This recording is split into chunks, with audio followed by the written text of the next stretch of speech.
Elin वुरनोस का जन्म जो है इनका पूरा नाम जैसे कि आप सब जानते हैं, इस लड़की का पूरा नाम था एलिन कैरोल पिटमैन। इसका जन्म हुआ था 29 फरवरी 1956 को। उसकी जो मदर थी उसका नाम था डियाना वुरनोस। उसकी एज जो थी वो लगभग 14 साल की थी।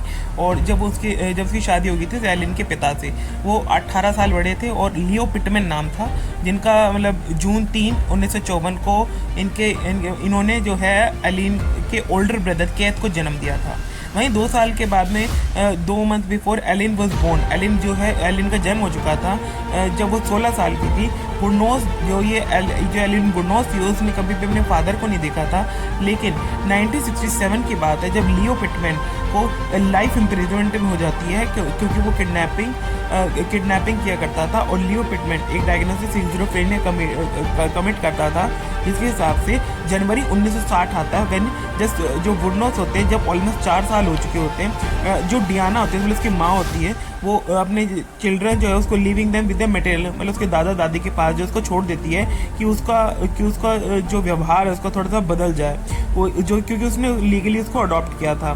तो धीरे धीरे कहानी आगे बढ़ती है और जो बोथ ग्रैंड पेरेंट्स के जब एलिन वुरनोस जब रहने लगती है तो ये आगे जाकर इनके साथ क्या होने वाला था ये किसी को भी नहीं पता था। एलिन वुरनोस जब उनके साथ रह रही थी वहाँ पर, जब सारी बिल्कुल चीज़ें बिल्कुल सॉलिड रूप से चल रही थी, डियाना ने अबेंडन कर दिया था ऑलमोस्ट 4 साल के बाद में। और लैरी और ब्रिटी वुरनोस जो लीगली उन्होंने अडॉप्ट कर लिया था, ग्रैंड पेरेंट्स से उन्होंने अडॉप्ट कर लिया था ये एलिन वुरनोस को। उसके बाद में एलिन जब दिन आता है मार्च 18 1960 का, जब क्योंकि जो बहुत ग्रैंड पेरेंट्स थे वो अल्कोहलिक थे, मतलब दारू पिया करते नशे पते फूक दिया करते थे। तो उसके बाद में जब वुरनोस की जब एज 11 साल की हुई तो Wuornos began engaging in sexual activity at the school in exchanging for cigarette और ड्रग। मतलब वो क्या करती थी, जैसे सिगरेट और ड्रग के बदले जो लड़कियां होती हैं वो सेक्सुअल एक्टिविटी में इन्वॉल्व करती थी। उसके बाद में वुरनोस ने कहा कि जो जो उसके ग्रैंडफादर थे, मतलब जो वुरनोस के जो दादाजी थे वो उसको मारते पीटते थे, और वो जबकि वो छोटी सी, जरा सोच के देखिए उस पर क्या बीतती होगी। तो उसके बाद में before beating her to strip out of his clothes, उसके बाद में 1970 की एज में जब वो 14 साल की थी तो वो प्रेग्नेंट हो गई थी। और उसके बाद में वुरनोस ने एक लड़के को जन्म दिया जो कि अनवेड और मदर्स ऑन मार्च 23 1971 को child was place for adoption, मतलब उसको अडॉप्शन में प्लेस कर दिया गया। और फ्यू मंथ्स के बाद में जो सन था, जो लड़का जो बॉर्न हुआ था, जो एट द सेम टाइम जो ग्रैंड मदर थी उसकी ग्रैंड मदर भी लीवर फेलियर के कारण जो उसकी मौत हो जाती है। उसके बाद में वुरनोस जब उसकी एज 15 साल की होती है तो उसके जो ग्रैंडफादर है, दादा जो थे उसने उसको घर से बाहर फेंक दिया और लिविंग इन द वुड्स, मतलब आप जरा सोच के देखिए 14 साल की लड़कियां और उसको घर से बाहर फेंक दिया। और वुरनोस से सपोर्टेड हरसेल्फ, मतलब अब उसके पास क्या चाह रहा था कि वो कैसे सर्वाइव करे, आगे जाकर क्या करे। धीरे धीरे करके दिन आता है और 27 मई 1974 का, जब उसकी एज 18 होती है, वुरनोस जो है अरेस्ट कर ली जाती है जेफरसन काउंटी कोलोराडो में, क्योंकि उसने वो ड्राइविंग ढंग से नहीं कर रही थी, मूविंग और कैलिबर पिस्टल लेके घूम रही थी। वहीं वो फेलियर पे, लेकिन इस बार जो पुलिस होती है वो उसको छोड़ देती है ये कहकर कि कोई बात नहीं, अगली बार ये ऐसा कुछ मत करना। वहीं 1976 जब का वक्त आ जाए, मतलब 2 साल बाद में वुरनोस हाईजैक करती है फ्लोरिडा का, और when she met 69 year old man yard club president Lewis Gratz Fell, मतलब ये दोनों आपस में शादी कर लेते हैं। उसके बाद में अनाउंसमेंट होती है न्यूज़पेपर से, वो printed in the local newspaper के जो सोसाइटी पेजेस होते हैं वहाँ पर जो है इन्विटेशन छपवाए जाते हैं। लेकिन इन दोनों के बीच में जिद बहस हो जाती है लोकल बार पे और वो जो है जेल भेज दी जाती है। उसके बाद में शी ऑल्सो फेल्ट, मतलब अब ऐसी स्थिति पैदा हो चुकी थी कि वो leading him to gain a restraining order against him, और धीरे धीरे करके ऐसे समय बीत रहा था। मतलब ये अभी तक इसकी ज़िंदगी में, मतलब एलिन वुरनोस की ज़िंदगी में कुछ भी अच्छा नहीं हुआ था। वहीं अब धीरे धीरे इसके जो भाई होता है वो मर जाता है कैंसर के कारण। वुरनोस को जो है $10,000 जो है लाइफ इंश्योरेंस के मिलते हैं। वुरनोस और फेल और ये एनुअल करते हैं मैरिज को जुलाई केस का आफ्टर 19 वीक्स। और Wuornos was given $105 fine for drunk and driving, मतलब उसको जो है ड्रंक ड्राइविंग के चलते $105 का जो है फाइन भरना पड़ता है। She use the money inherit from my brother to pay the fine, मतलब वो जो उसको पैसे मिले थे $10,000 जो मिले थे वो अपने फाइन को पे करने में इस्तेमाल करती है। वहीं जो spend the rest of the 2 months buying luxuries. वो उसको मतलब अच्छी लग्जरी लाइफ लेना पसंद है। वो लग्जरी लाइफ जीना लेने शुरू करती है, जैसे कि नई नई गाड़ियाँ लेना, नए नए काम करना, नई नई शॉपिंग करना। और बिटवीन एजेस 14 से 22 में शी अटेम्प्टेड 6 बार उसने जो है सुसाइड अटैम्प्ट किया, लेकिन Wuornos were arrested on Edgewater Florida, क्योंकि इसने एक रॉबरी कर दी थी और कन्वेंस स्टोर पे, जहाँ पर उसने स्टॉल करे थे $35 और 2 पैक ऑफ सिगरेट।